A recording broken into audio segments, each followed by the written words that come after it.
Рэжым Лукашэнкі знайшоў яшчэ адну экстрэмісцкую арганізацыю ўрад выгнання БНР. Адна з улюблёных гістарычных маніпуляцыяў для дыскрэдытацыі Беларускай Народнай Рэспублікі гэта тое, што беларуская дзяржава не атрымала шырокага міжнароднага прызнання, а была ўсяго толькі праектам кайзераўскай Нямецчыны. Чаму Антанта засталася глухой да памкненняў народаў расійскай імперыі да свабоды? Пра дыпламатычны фронт Першай сусветнай вайны пагаворым у праграме «Інтэрмарыям». Увага на экран. Рэжым Александра Лукашэнкі абвясціў урад у выгнанні БНР экстрэмісцкім фармаваннем. Увогуле тэма Беларускай Народнай Рэспублікі ніколі не давала яму спакою, што толькі падкрэслівае ўсю значнасць першай беларускай дзяржавы. У сувязі з гэтым лукашэнкаўская гістарыяграфія і прапаганда заўсёды імкнуліся дыскрэдытаваць усё, што так ці іначай звязанае з БНР. Ад гімна, герба да сцяга да кожнага прыхільніка БНР. Так, адной з улюбёных маніпуляцыяў, што актыўна выкарыстоўвае прапаганда, ёсць тое, што БНР як незалежнае дзяржаўнае ўтварэнне, маўляў, не атрымала незалежнага прызнання і ўвогуле была праектам кайзераўскай Нямецчыны. Дзеля пацверджання сваёй тэорыі прапагандысцкая гістарыяграфія, абмінаючы ўвесь гістарычны кантэкст і абставіны, згадвае тэлеграму 25 красавіка 1918 года ад асобных дзеячаў БНР да кайзера Вільгельма II і падае яе як кансалідаваную пазіцыю ўсіх дзеячаў Беларускай Народнай Рэспублікі. Вось толькі чамусьці не згадваецца факт, што першымі, хто пайшоў на паклон да немцаў, былі самыя бальшавікі, якія падпісалі сепаратны берасцейскі мір 3 сакавіка 1918 года. Паводле яго тэрыторыя Беларусі рабілася зоною новай акупацыі і выкарыстоўвалася як разменная манета. Расія плаціць кантрыбуцыі, дзеля чаго гэтыя землі ёй вяртаюцца, а немцы абяцаюць не ствараць і не падтрымліваць ніякіх квазідзяржаўных утварэнняў, на што нямецкі ўрад і спасылаўся ў адказах на запыты беларускага боку наконт прызнання незалежнасці Беларусі. Самое ўтварэнне беларускай дзяржавы не ўваходзіла ні ў чые планы, чаго нельга сказаць, напрыклад, пра Літву ды Украіну. Літоўскія нацыянальныя лідары вялі перамовы з Нямецчынай, каб захаваць абвешчаную 16 лютага 18 года незалежнасць. Іншая рэч, што ў немцаў былі свае планы. Балтыйскія землі яны бачылі буферам паміж Нямецчынай ды савецкаю Расеяй. Але паколькі першыя пачатковыя планы ўсталявання ў Літве манархі на чале з нямецкім прынцам не здзейсніліся, літоўская тарыба змагла сфармаваць урад і ў выпадку патрэбы атрымаць ад Нямецчыны вайсковую дапамогу. Незалежнасць Літвы пастанавілі падтрымаць, каб займець лаяльнага саюзніка. 20 лістапада 1917 года, амаль адразу пасля таго, як бальшавікі прыйшлі да ўлады ў Расіі, цэнтральнаю радаю была абвешчаная Украінская Народная Рэспубліка, якой ужо ў снежні таго ж 17 года Расія абвясціла вайну. Натуральна, што маладая украінская дзяржава ва ўмовах вайны з Расіяй напярэдадні нямецкага наступу і ў бальшавіцкай аблозе шукала вайсковага і палітычнага падтрымання, для чаго трэба было абвясціць незалежнасць і стаць паўнавартасным суб'ектам на тагачаснай геапалітычнай арэне. І 22 студзеня 18 года чацвёртым універсалам Рады УНР абвясціла незалежнасць. На той момант у сітуацыі пасткі паміж бальшавікамі ды Аўстра-Угоршчынай з Нямецчынай саюз з немцамі выглядаў куды перспектыўнейшым.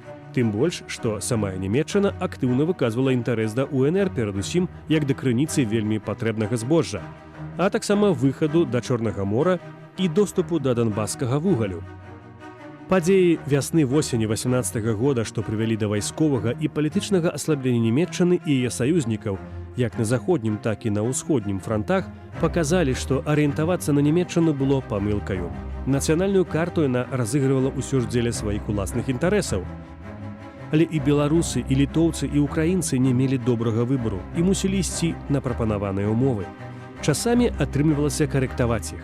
Альтэрнатывай гэтаму была савецкая Расія, небяспеку якой усе ўжо тады цудоўна разумелі.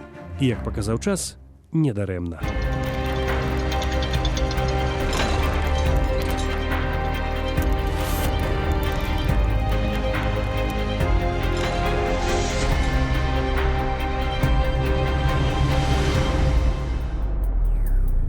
Дазвольце мне прадставіць маіх гасцей. Прафесарка гісторыі Дарота Міхалюк, працаўніца універсітэту Мікалая Каперніка ў Торанін. Добры дзень. Добрый день. Томаш Блашчак, выкладчык універсітэту Вітаўта Вялікага ў Коўне. Добрый дзень. А таксама з намі на відэасувязі, таму што ва ўкраіне трывае вайна. Украінскі даследнік, кандыдат гістарычных навук Андрэй Рукас. Добрага дня. Добрый день.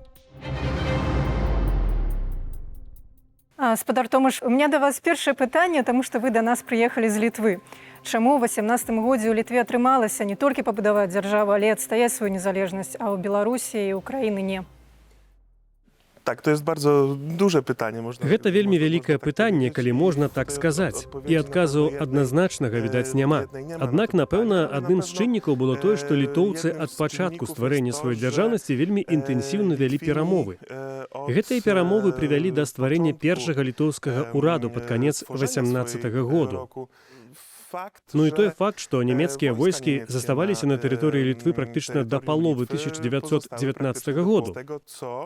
Гэта дазволіла стварыць армію, стварыць структуры дзяржавы.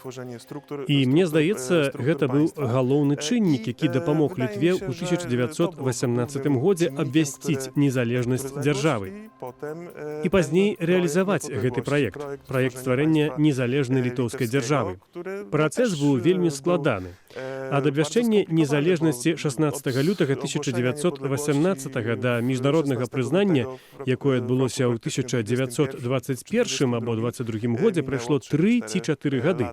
Спадару Андрэй, у меня да вас пытанне, чаму ўсё ж такі Украіны не атрымалася адстаяць сваю незалежнасць? Таму што вось гэтай негацыяцыі, якія мы зараз узгадалі, гэтыя перамовы з Нямецчынай вяліся.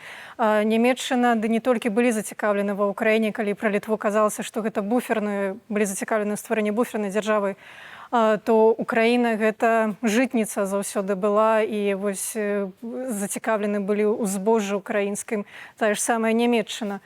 Але лёс не склаўся. Чаму ў выпадку Украіны? Отже, по-перше, Украіна абвясціла сваю незалежнасць і выступала на міжнароднай арэне як непасрэдная і прамая ўдзельніца перамоваў. Украіна была асобнай удзельніцай берасцейскіх перамоваў з Нямецчынай, Аўстра-Угоршчынай, Асманскай імперыяй і Балгарыяй. На пачатку лютага 18 года падпісала з імі асобную дамову. А можаце удакладніце, калі ласка, пра вось гэтую дамову? І калі мы вяртаемся пра брэсцкі мір, гэта ўсё ж такі станоўча для Украіны, што была удзельнікам, ці ўсё ж такі пазіцыі былі згублены, гэты брэсцкі мір была пэўная пастка для Украіны? Це не була повна пастка для України. Берасцейскі мір не быў пасткай для Украіны. Украіна выйшла на міжнародную арэну, атрымала дыпламатычнае прызнанне з боку 4 магутных дзяржаваў. Але, на жаль, доўжылася Першая сусветная вайна. І Украіна ў Першай сусветнай вайне паставіла на перамогу аўстрыйска-нямецкага блоку цэнтральных дзяржаваў. Уявіце сітуацыю, што ў Першай сусветнай вайне перамагае не Антанта, а перамагае блок цэнтральных дзяржаваў – Нямецчына і Аўстра-Угоршчына. Можна ўявіць, якой бы была украінская дзяржава на чале з Паўлам Скарапацкім. Таму Украіна згубіла незалежнасць зусім не таму, што яна падпісала дамову з Нямецчынай і Аўстра-Угоршчынай, Асманскай імперыяй і Балгарыяй. У нас былі свае ўнутраныя і вонкавыя фактары, што прывялі да падзення нашай незалежнасці. Але трэба казаць пра тое, што украінская дзяржава існавала, змагалася з 1917 да канца 20-го года. Для Украіны берасцейскі мір быў перамогаю. Глядзіце, Украіна выйшла з Першай сусветнай вайны практычна пераможцай. Так, Украіна, як былая частка расійскай імперыі, Першую сусветную вайну прайграла. Але адначасова яна атрымала вялікія тэрытарыяльныя набыцці. Напрыклад, Холмшчына, Берасцейшчына, Паўночнае Палессе. Гэта тыя тэрыторыі, што сёння належаць Беларусі або Польшчы. Былі ўключаныя ў склад украінскай, спярша Украінскай Народнай Рэспублікі, а потым Украінскай дзяржавы Паўла Скарапацкага. Узнікае пытанне, а якая дзяржава, што фармальна прайграла, выходзіла з Першай сусветнай вайны з тэрытарыяльнымі набыткамі? Спадарня Дарота, а для беларусаў брэсцкі мір – гэта пастка, параза, напэўна, не перамога, мне так падаецца. Nie, to oczywiście nie jest sukces. Не, гэта, вядома, не поспех. Тут сітуацыя была крыху больш складанай, бо мы тут у асноўным маем разважаць пра міжнародныя чыннікі. Але таксама нельга забываць і пра чыннікі ўнутраныя. Беларускі незалежніцкі рух у параўнанні і з Літвою, і з Украінаю, і з Латвіяй, і з Польшчай кансалідаваўся вельмі позна. Важнай падзеяй быў усебеларускі з'езд у снежні 1917 году, які скончыўся для беларусаў даволі няўдала разгонам з'езду бальшавікамі. Гэта быў першы сігнал, што бальшавіцкая Расія зусім не збіралася падтрымліваць беларускі нацыянальны рух і ўзнікнення Беларускай рэспублікі.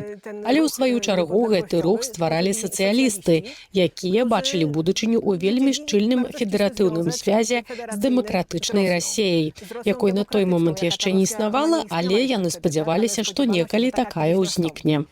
Прабачце, ці не было гэта наша праблемы і праблема Украіны, што спачатку мы думалі больш пра аўтаномію у складзе Расіі, чым пра незалежнасць і пра сваю дзяржаву. Droga do niepodległości wszystkich tych narodów. Шлях да незалежнасці ўсіх гэтых народаў праходзіў этапамі. На пачатку, пасля лютаўскай рэвалюцыі ў 1917-м, тыя народы, якія ўваходзілі ў склад расійскай імперыі, асабліва калі палітычныя цэнтры заставаліся па расійскім баку фронту, яны разглядалі пакуль што федэрацыю з Расіяй. Аднак пазней падзеі разгарнуліся такім чынам, што федэрацыя з Расіяй пераставала быць прывабнай для гэтых народаў. Расія распадалася. Расія пераставала існаваць як стабільная дзяржава. У пачатку лістапада 1917 году адбыўся бальшавіцкі пераварот, а пазней, калі казаць пра беларусаў, тут я вяртаюся да ўсебеларускага з'езду, бальшавікі з заходняга фронту разагналі яго. Беларускія дзеячы скардзіліся, пісалі да цэнтральных бальшавіцкіх уладаў, нават атрымалі такую падтрымку, аднак бальшавікі з заходняга фронту бачылі Беларусь выключна ў складзе Расіі, імкнуліся да інкарпарацыі беларускіх земляў у склад Расіі. Тут не было ніякай дыскусіі. У сваю чаргу, другі такі крок – нядопуск беларускай дэлегацыі да перамоваў у берасці. Беларусы меркавалі, што бальшавіцкі бок проста далучыць іх да сваёй дэлегацыі і што яны ў гэтым берасці неяк з'явяцца. І гэта была памылка, занадта шмат верылі бальшавікам, занадта шмат верылі сацыялістам. Trzeba pamiętać o tym, że Трэба памятаць пра тое, што тады Нямецчына выглядала моцнай на фоне Еўропы. Зусім не было вядома, хто выйграе ў гэтай вайне, а хто прайграе. Бальшавікі паказалі, што абсалютна не гуляюць па беларускім баку. Больш за тое, яны глядзяць на Беларусь праз прызму старых стэрэатыпаў, значыць, як на частку расійскага народу з пазіцый заходнерусізму. Гэта быў такі апошні званок, каб разарваць сувязі з савецкай Расіяй, якая пераставала для беларусаў быць надзейным партнёрам. Але ведаеце, гэта пэўная трагедыя. Трэба, каб цябе выкінулі з перамовы, каб цябе не бачылі суб'ектнасці ў табе, каб зрабіць такую выснову, што вось мы ўжо не супрацоўнічаем з савецкай Расіяй. Гэта слабы нацыянальны рух, гэта слабасць палітычных элітаў, што яны глядзелі ўвесь час у бок Расіі, нават перад такім вырашальным момантам, як перамовы. Nie, ja myślę, że to jest podyktowane. Не, я думаю, што гэта было прадыктавана своеасаблівай палітычнай традыцыяй, таксама і гістарычнай традыцыяй гэтай тэрыторыі, моцнай сувяззю з расійскай дзяржаўнасцю. Прывяду такі прыклад, што на выбарах у Думу сяляне з Беларусі заўсёды падтрымлівалі манархію. Яны не падтрымлівалі ніякія новыя рухі, кадэтаў ці нейкія левыя рухі. Яны моцна стаялі на баку манархіі. Толькі калі гэтая манархія перастала існаваць, яны пачалі шукаць нейкія шляхі вырашэння. І вельмі вялікая доля, нават не сацыялістаў, рабілі стаўку на федэрацыю з Расіяй. Іншым варыянтам была арыентацыя на Польшчу, але кожны крок у бок Польшчы сканчаўся агромістым канфліктам сярод гэтых дзеячаў. Гэта таксама варта ўлічваць. Томаш, ці Літва не думала пра тое, што вось з'явіўся гэты шанец на незалежнасць? Беларусы, мне так падаецца, зноў ж такі трошкі згубіліся ў новай рэчаіснасці. Nie, oczywiście. Не, ідэя незалежнасці Літвы таксама пачыналася з праектаў аўтаноміі яшчэ да Першай сусветнай вайны. У час Першай сусветнай ідэя доўга выспявае. Першая ідэя яшчэ да таго, як Нямецчына заняла гэтыя тэрыторыі, кажуць пра аўтаноміі ў межах Расіі. Пасля 3 гадоў нямецкай акупацыі ўрэшце выспявае ідэя незалежнасці. Тая незалежнасць, якая ўпершыню абвяшчалася ў 17 годзе, яна базавалася на блізкіх эканамічных кантактах з Нямецчынай. Толькі пасля адсутнасці рэакцыі немцаў на абвяшчэнне незалежнасці ў снежні 17 году прыводзіць літоўцаў да абвяшчэння поўнай незалежнасці ў лютым 1918 году. Гэта таксама вельмі доўгі працэс.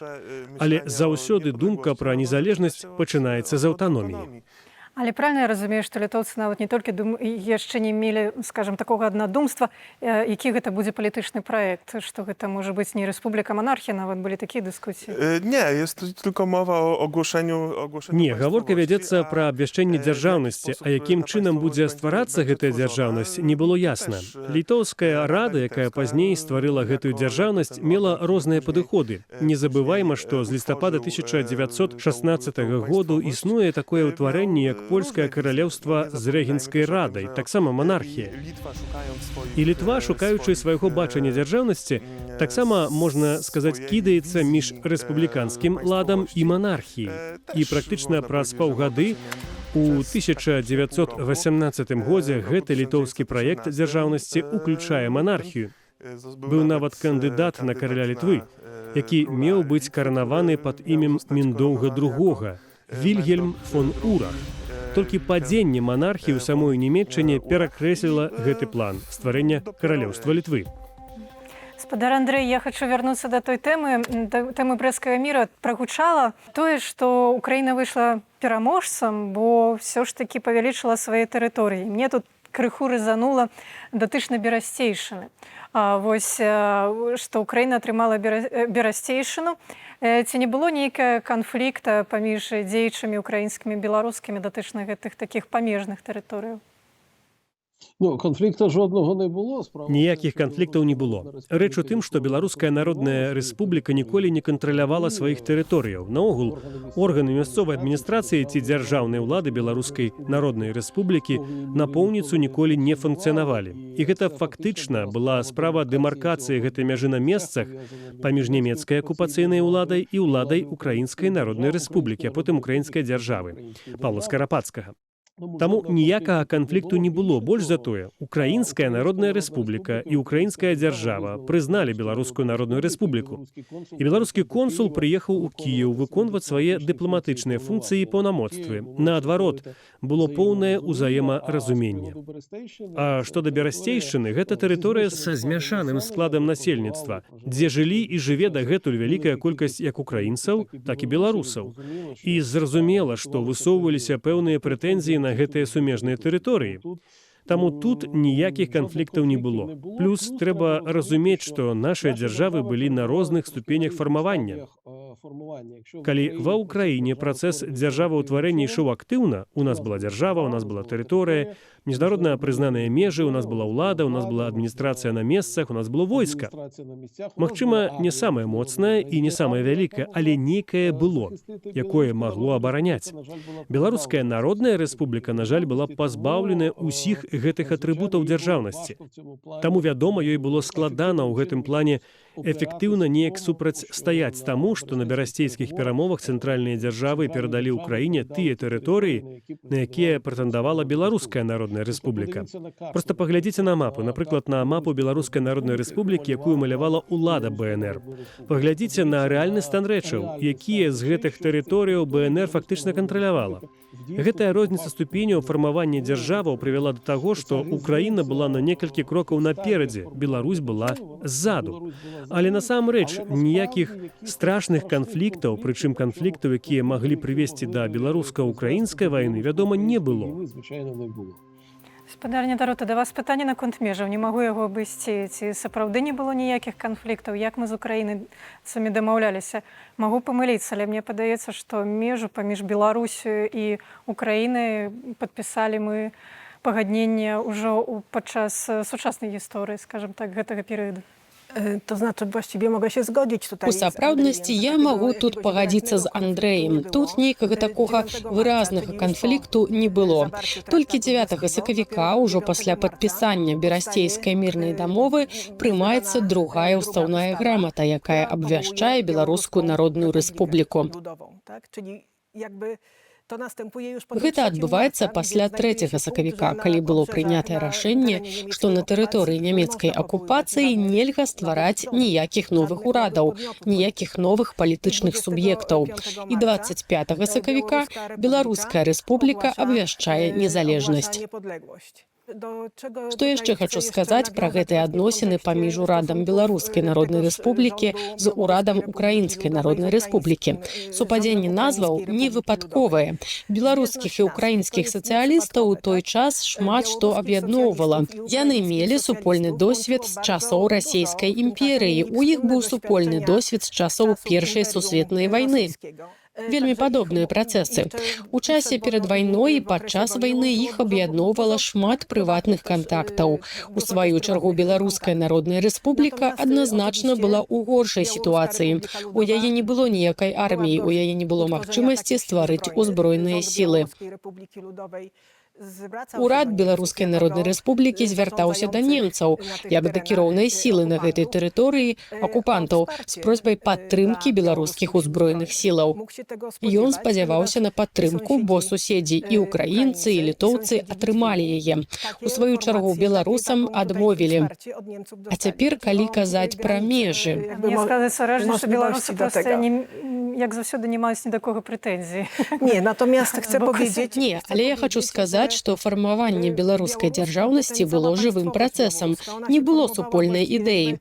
Возьмем, да прыкладу, мяжу беларуска-украінскую. Андрэй згадаў тут пра беларускую дэлегацыю, якая ездзіла ў Кіеў, прыкладала вялікія намаганні, каб атрымаць прызнанне з боку Украінскай Народнай Рэспублікі, прызнанне сваёй дзяржаўнасці і свайго ўраду.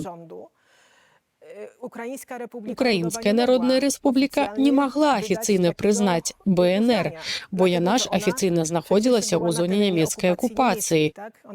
Ва УНР быў апякун, яна не магла нічога зрабіць без згоды Нямецчыны, але ўсё ж неафіцыйна прымалася надзвычайная дэлегацыя Беларускай Народнай Рэспублікі. Такім чынам усё ж неяк прызнавалася існаванне гэтай дзяржавы. Зрэшты, існаванне такой дзяржавы магло быць карысным у краіне па розных прычынах. Калі вяртацца да гэтай дэлегацыі, якая знаходзіцца ў красавіку ў Кіеве і размаўляе з украінскай дэлегацыяй пра вызначэнне беларуска-украінскай граніцы, гэта таксама вельмі цікавая тэма. Мне здаецца, беларуская дэлегацыя абсалютна не была падрыхтавана да гэтай размовы. Ma pani rację. Таму што я чытала вашу кнігу і памятаю гэта, таму што прыехала паразмаўляць без нейкіх такіх падрыхтоўчых матэрыялаў. Здаецца, все, што мелі аргументы, гэта мапа Карскага. Вось тут паглядзіце, дзе этнічна жывуць беларусы. А украінскі бок даволі катэгарычны быў датычна сваіх межаў. No, problem polegał na tym, że... Праблема была ў тым, што мапа Карскага паказвала рассяленне моўнае. Яна называлася этнаграфічная мапа. Гэта фактычна мапа, якая паказвае абшар беларускай мовы. Гэта мапа 1903 году. Яна стваралася ў навуковых умовах, а не ў палітычных. І на гэтай мапе і берасцейскі павет, і кобрынскі, уся гэтая заходняя берасцейшчына знаходзіцца на баку украінскай моўнай зоны. Гэтую мапу беларусы прадставілі як мапу для вызначэння беларуска-украінскай мяжы. Скажу нават, што гэта супярэчыла ўстаўной грамаце, якая вызначала межы Беларусі. У грамаце казалася пра тое, што Беларуская Народная Рэспубліка уключае гарадзенскую губерню цалкам, значыць і Берасці, і Кобрынь, насуперак гэтаму. Але ў часе дэбатаў пра межы з'явіліся два эксперты. Іван Краскоўскі, які, дарэчы, працаваў для дыпламатычнай службы Украінскай Народнай Рэспублікі, хаця быў беларусам, і прафесар Доўнер-Запольскі, вядомы гісторык, якія пераканалі беларускую дэлегацыю, што трэба крыху іначай думаць, што ёсць таксама гістарычныя крытэрыі, эканамічныя, таксама этнаграфічныя, і што заходняе да ўсходняе Палессе павінна быць у межах Беларусі. На жаль, гэтую пазіцыю не ўдалося прадставіць украінскаму боку, бо напрыканцы красавіка адбыўся пераварот Скарапацкага. Урад Украінскай Народнай Рэспублікі быў адхілены, і агулам палітычныя умовы змяніліся. No i warunki polityczne w ogóle się zmieniły. Гаспадар Андрэй, калі казаць пра брэсцкі мір, можа, апошняе дакладнейшае пытанне. Ці ў украінскай гістарыяграфіі засталося што-небудзь пра супрацу з беларускай дэлегацыяй падчас брэсцкага міру, таму што вельмі такія скупыя дадзеныя, што ж там адбывалася. Ці былі нейкія размовы паміж гэтымі дэлегацыямі, ці проста беларусы сціпла пасядзелі дзесьці там падчас гэтых перамоваў і падпісання міру? Я перепрошую, якщо мова йде про... Я перапрашаю, калі гаворка ідзе пра берасцейскі мір, які падпісала УНР з цэнтральнымі дзяржавамі, гэта былі асобныя перамовы Украінскай Народнай Рэспублікі з цэнтральнымі дзяржавамі. А калі гаворка ідзе пра перамовы цэнтральных дзяржаваў савецкай Расіі, дэлегацыі на чале з Троцкім, то гэта быў, як сёння любяць казаць, асобны трэк перамоваў. Іх не трэба змешваць. Гэта два паралельныя працэсы, што адбываліся ў адным месцы. І дзе вы гэтым всім былі беларусы? Я не знаю, де... Я не ведаю, дзе ва ўсім гэтым былі беларусы. Украінская Народная Рэспубліка, абвясціўшы незалежнасць, адправіла сваю дэлегацыю як суверэнная дзяржава на перамовы з чацвярною кааліцыяй для таго, каб выйсці з першай сусветнай вайны, стварыць новы вайсковы саюз з немцамі і аўстрыйцамі, атрымаць дапамогу і вызваліць сваю тэрыторыю ад бальшавікоў. У гэты самы час прыехала ленінская дэлегацыя на чале з Троцкім, якая спрабавала таксама спыніць нямецкую экспансію, вызваліць свае сілы, каб узмацніць сваю ўладу на тэрыторыі савецкай Расіі ў шырокім сэнсе гэтага слова. Дзе была тут беларуская дэлегацыя, шчыра кажучы, я не ведаю. Гаспадараня Дарота, дапамажыце. To znaczy białoruska delegacja została... Беларуская дэлегацыя была прытуленая украінскай, але яны былі выключна вонкавымі назіральнікамі. Вядома, іх да столу перамоваў не дапусцілі, бо не было вядома, кім былі беларусы. Не існавала беларускай дзяржавы, не было ўраду Беларускай Народнай Рэспублікі, каб вяліся гэтыя перамовы. Урад фактычна ўжо існаваў, але не была абвешчаная незалежнасць Беларускай Народнай Рэспублікі. Так што тут можна лічыць... Спазніліся беларусы.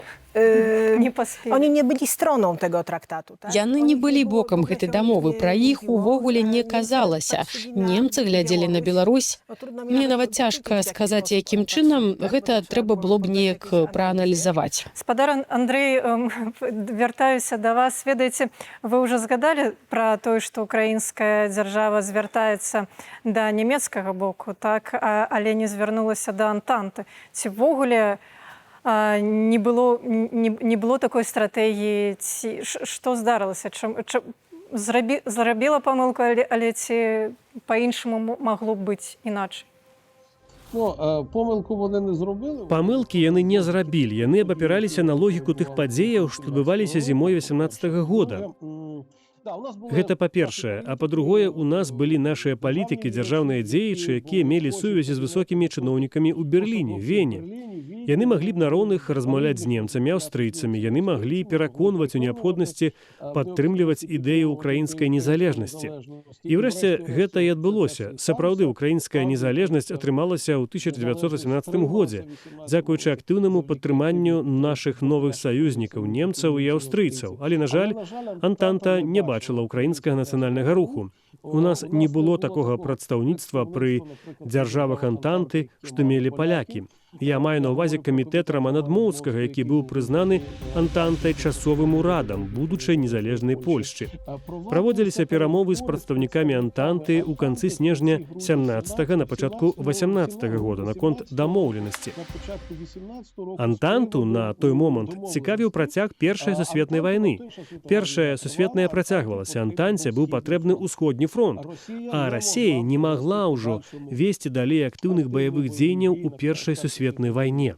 Трэба было дамаўляцца з украінцамі. На жаль, украінцы не былі гатовыя працягваць вайну супраць немцаў і аўстрыйцаў. Антываенныя лозунгі былі надзвычай папулярныя сярод насельніцтва. Таму фактычна іншага выйсця, апроч як выходзіць з вайны і дамаўляцца з немцамі і аўстрыйцамі, на жаль, украінцы тады не мелі. Калі б Украінская Народная Рэспубліка дамовілася пра дапамогу Антанты, насельніцтва гэтага не ўспрыняло б. Вельмі папулярны быў лозунг спынення вайны. Яшчэ адзін нюанс. Якім чынам Украіна магла б атрымаць дапамогу ад Антанты зімой 18-го года? Ніяк не магла атрымаць дапамогу ад Антанты. Бо на захадзе быў фронт, што трымалі немцы і аўстрыйцы. Далей была тэрыторыя варожай бальшавіцкай Расіі. А шлях праз Чорнае мора быў заблакаваны турэцкімі пралівамі Басфор і Дарданеллы. Таму трапіць войскам Антанты на тэрыторыю Украіны можна было хіба што з паветра на парашутах, але ў той час гэта было абсалютна немагчыма. Таму іншага выйсця не было. Вядома ж, калі з гістарычнай перспектывы глядзець, больш карысна было дамаўляцца з англічанамі, французамі, наладжваць з імі стасункі. На жаль, гэтага не адбылося. І на пачатку 1918 года гэта было маларэальна. Я нават сказаў бы, амаль немагчыма. Адзінае, у чым пралічыліся нашыя палітыкі, яны не змаглі зацікавіць Украінаю дзяржавы Антанты цягам Першай сусветнай вайны.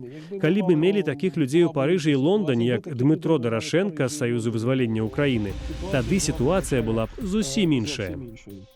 Спадару Томаш, а Літва і Беларусь былі хожы да Антанты? Ці таксама Літва і Беларусь ці мелі нейкіх прадстаўнікоў, ці маглі праз кагосьці звяртацца да Антанты ці толькі да Нямецчыны? У выпадку Літвы існавала літоўскае інфармацыйнае бюро, якое спрабавала на захадзе неяк дзейнічаць, але ў параўнанні са згаданым ужо камітэтам Дмоўскага гэта быў вельмі маленькі праект, які пазней адыграў важную ролю падчас перамоваў у Парыжы.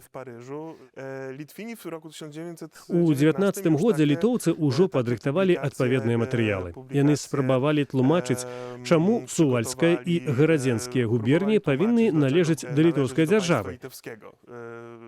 Узніклі такія публікацыі, перакладзеныя на французскую мову, але трэба таксама памятаць, што з тых дзяржаваў, якія атрымалі незалежнасць пасля распаду расійскай імперыі, толькі Польшча і Фінляндыя мелі статус паўнапраўных удзельнікаў перамоваў у Парыжы.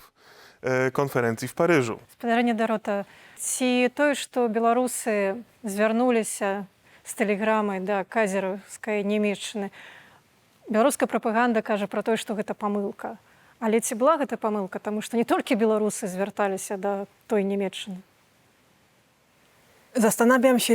Я задумалася над тым, што казала б расійская прапаганда, калі б беларусы непасрэдна звярнуліся да Антанты. Тут яшчэ невядома, што яна казала. Гэта так да слова. У сваю чаргу я хачу сказаць, што сітуацыя з тэлеграмай была даволі цікавай. Адным было падпісанне гэтай тэлеграмы і яе наступствы, а іншым была нарастаючая пасля гэтага прапаганда і выкарыстанне яе як інструменту палітычнай барацьбы з беларусамі ў час другой сусветнай вайны і цяпер таксама. Гэта цалкам розныя рэчы. Сітуацыя з тэлеграмай выглядала наступным чынам. Пасля перавароту ў Кіеве, калі да ўлады прыйшоў Паўло Скарапацкі, немцы ў Менску таксама пачалі глядзець на беларускі рух, як на рух з анархічнымі рысамі. Я прыгадаю, што на гэта былі падставы, таму што беларускі незалежніцкі рух быў вельмі моцна звязаны з грамадскім рухам. Там увесь час супрацьстаялі канцэпцыі, што найважнейшае – пабудова дзяржавы ці спярша сацыяльная рэвалюцыя, сацыялістычная рэвалюцыя і пасля стварэння дзяржавы. Якой яна мае быць? Сацыялістычнай, сялянскай? Якой? Каго неабходна было з гэтай дзяржавы выключыць? Тут моцныя сутыкненні былі вакол таго, ці Беларуская Народная Рэспубліка мае быць дзяржавай усіх жыхароў Беларусі, ці толькі часткі гэтых жыхароў. Ці, напрыклад, пакінуць польскіх землеўласнікаў, не звяртаць на іх увагі, не даваць месца ва ўрадзе, не даваць ім ніякіх дазволаў, або ствараць сялянскую дзяржаву, якой ніколі ў гісторыі не было, і ствараць цалкам новую палітычную структуру.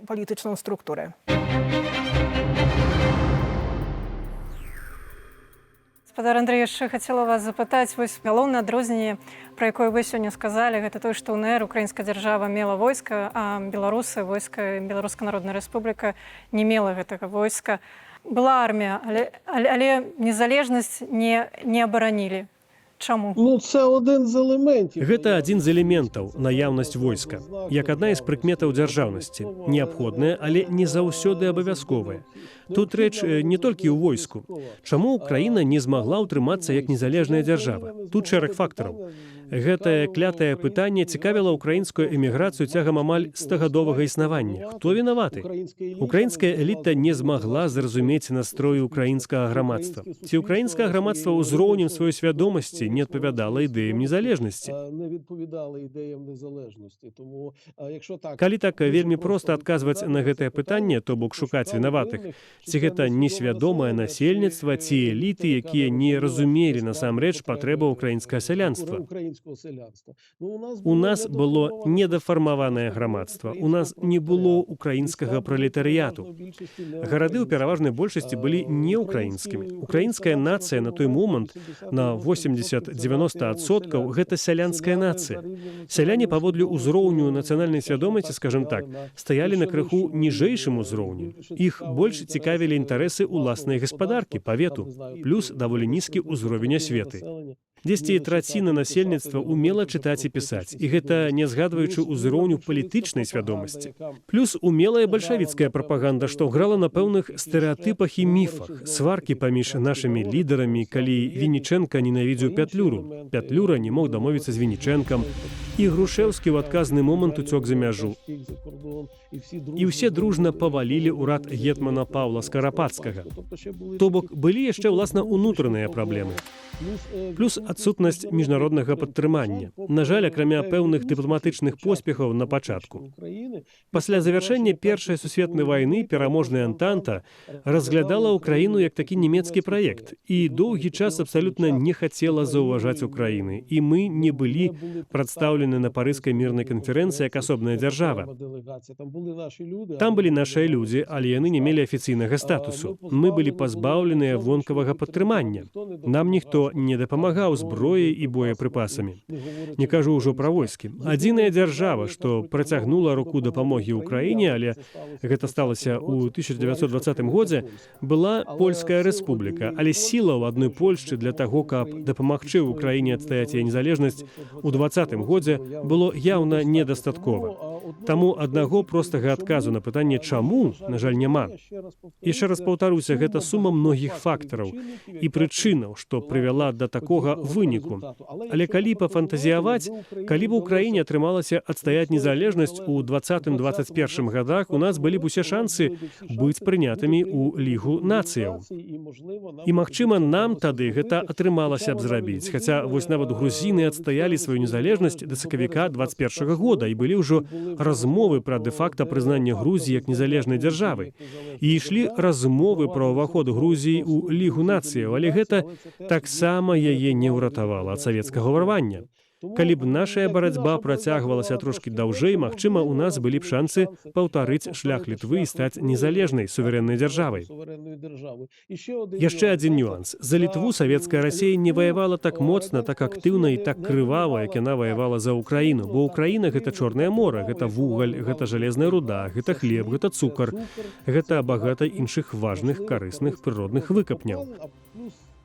Плюс 20-30 мільёнаў насельніцтва, якое, вядома, патрэбнае было бальшавіцкім лідарам. Таму больш увагі надавалася агрэсіі супраць Украіны і значна меншыя сілы былі кінутыя, напрыклад, каб скарыць Літву, чаго ўрэшце ў іх не атрымалася. Дзякуй, спадар Томаш. Кароткае пытанне. А вось Антанта таксама глядзела і на Літву, і на Беларусь, што гэта нямецкі праект, як мы зараз пачулі па прыкладзе Украіны? Можна звярнуцца да погляду Польшчы, якая практычна цягам усяго міжваеннага перыяду лічыла атрыманне Літвой незалежнасці нямецкім праектам. Было такое меркаванне. Вядома, гэтаму спрыяла адсутнасць міжнародных адносін між Літвой і Польшчай у міжваенны перыяд.